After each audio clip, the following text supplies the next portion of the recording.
Join Drs. Savanah Craig and Ronnetta Sartor as we navigate life beyond graduation.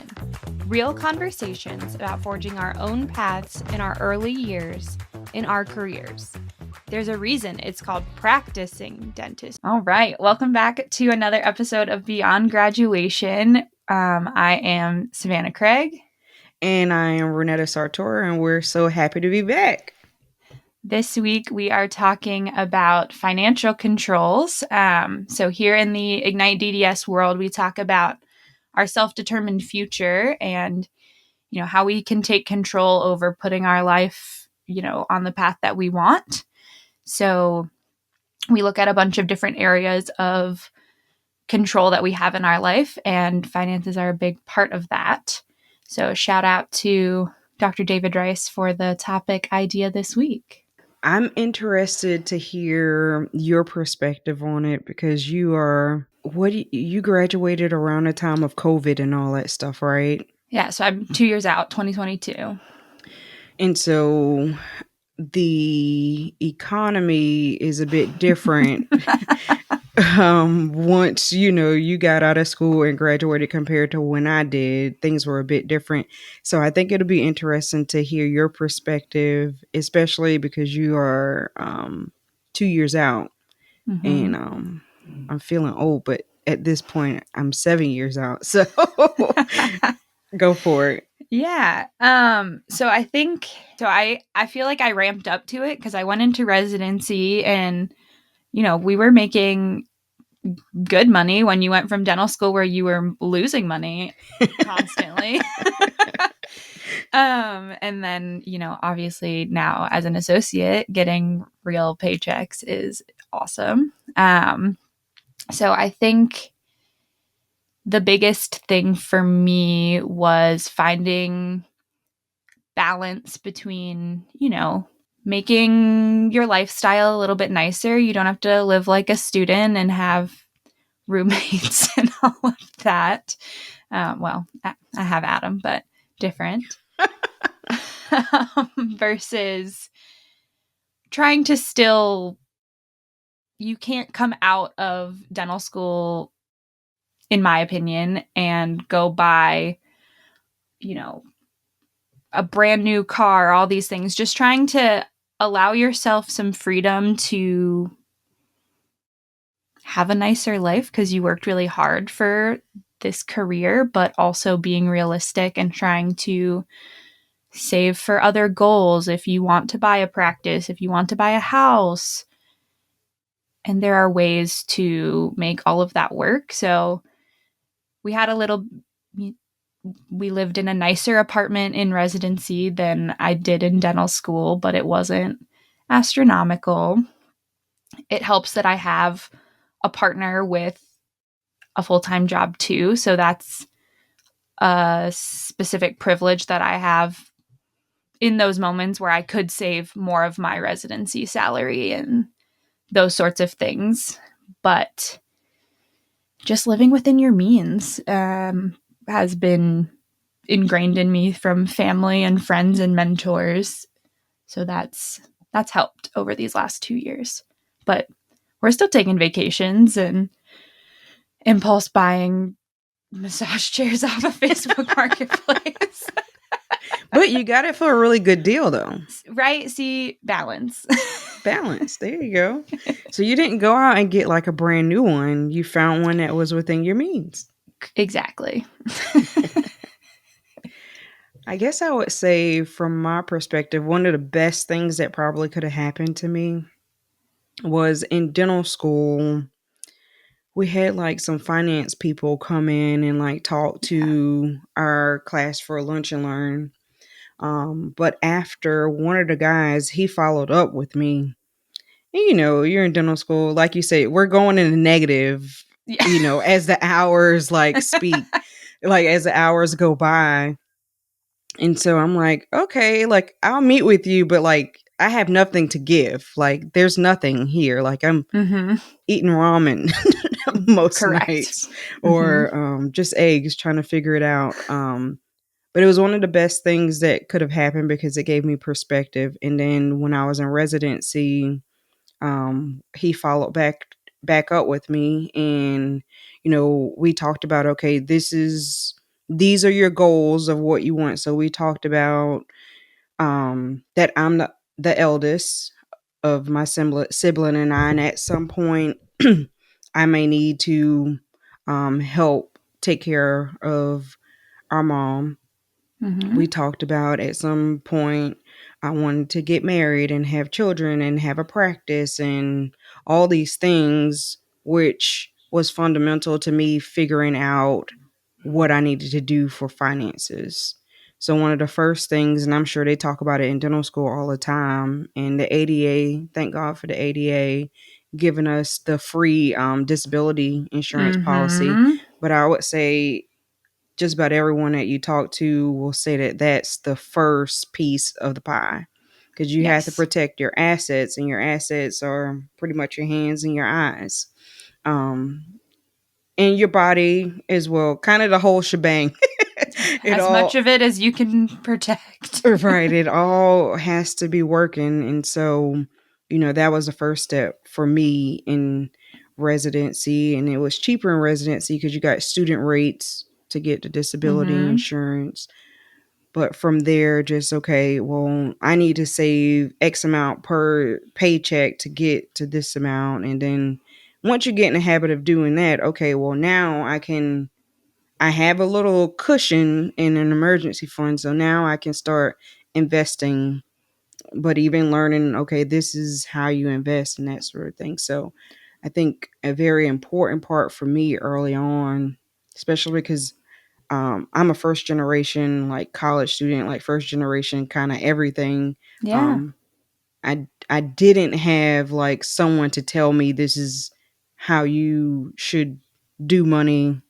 This is how you should make Mm-hmm. your money like work for you and that sort of thing. So it was very important to have someone that, at the time, thank God, like he didn't really care that I had $0 in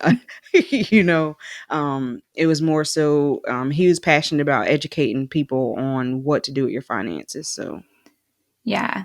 I think you bring up such a good point of finding an expert who we know teeth, we don't know finances. Finding somebody you trust to help guide you is really important. Also, starting early. It's really hard to go back.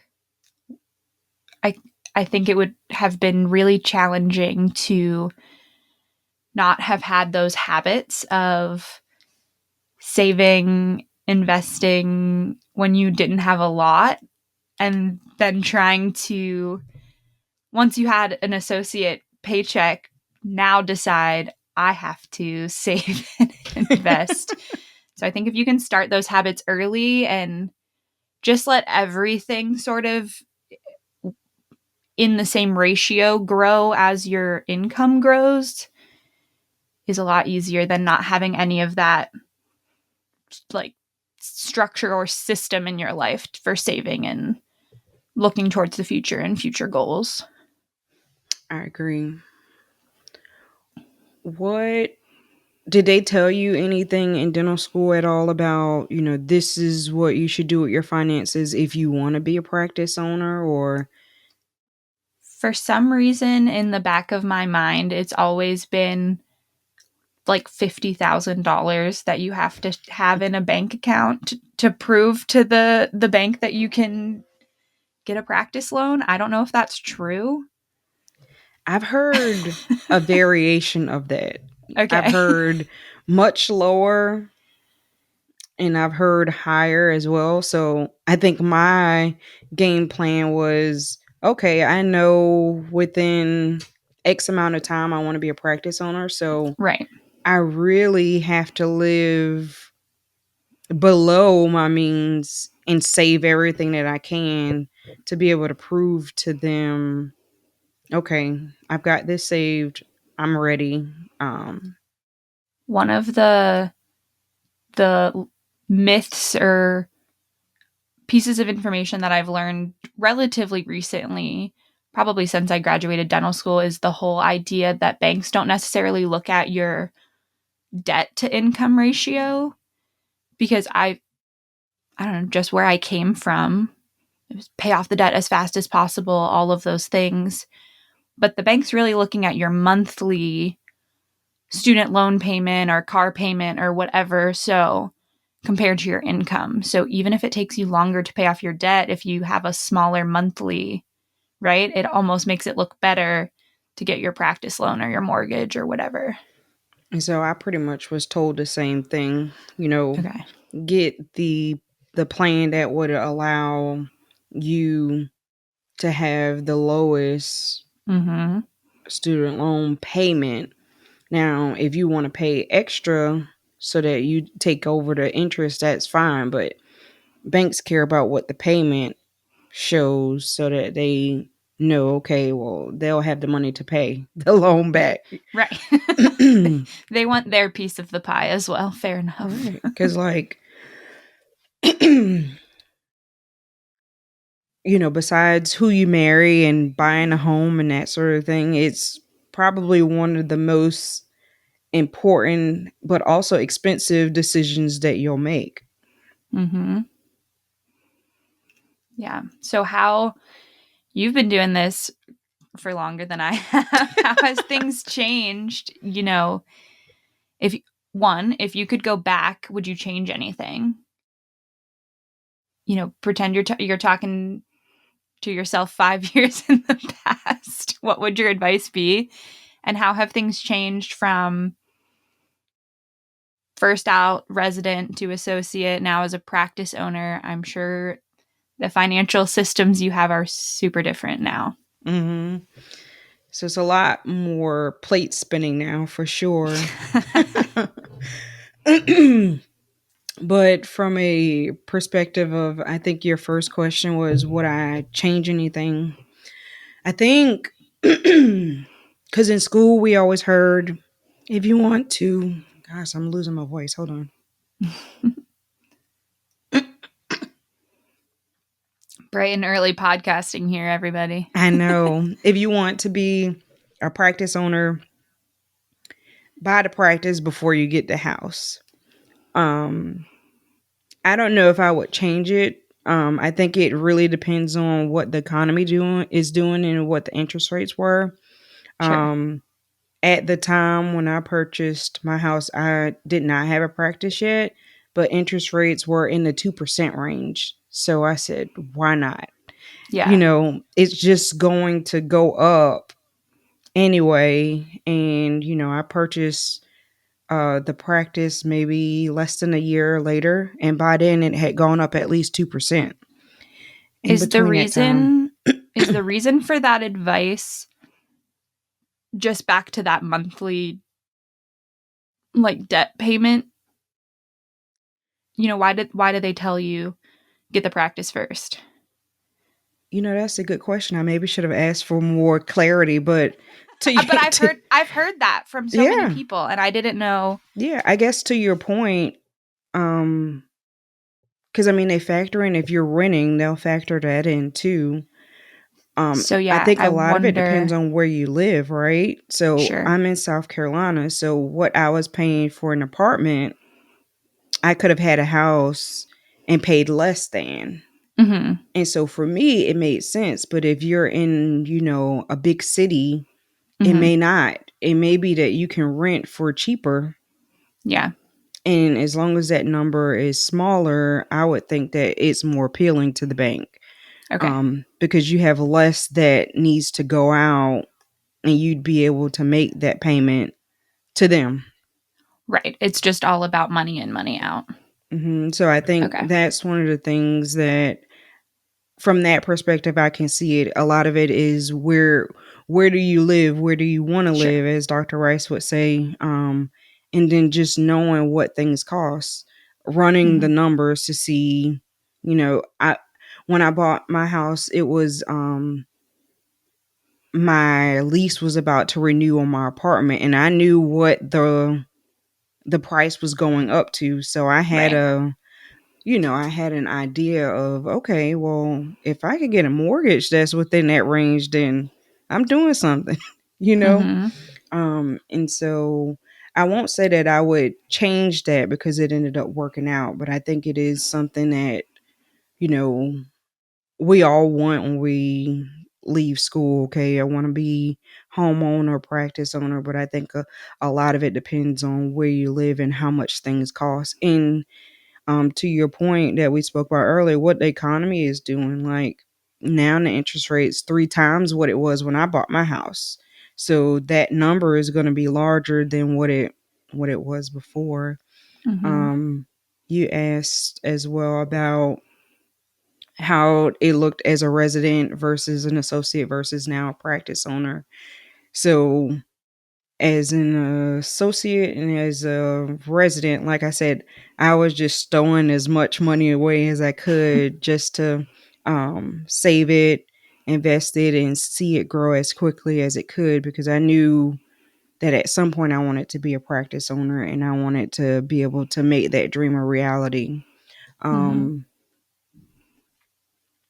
I think now is different because I have to have a bigger team when it comes to managing those things. So my CPA is more involved. I Yeah. talked to the same guy that I met while in dental school about financial stuff and investing and all that kind of stuff.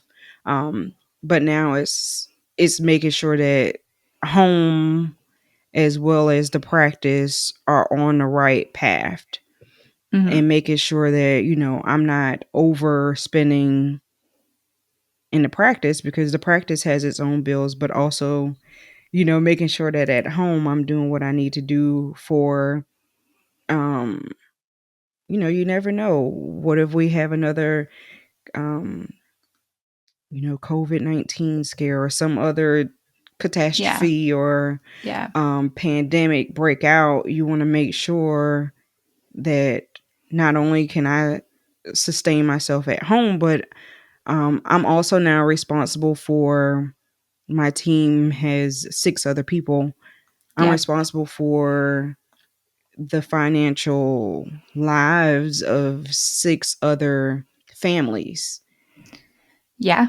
And so now it's making sure that, okay, it's not only about me now. Every decision I make from a business standpoint can impact these people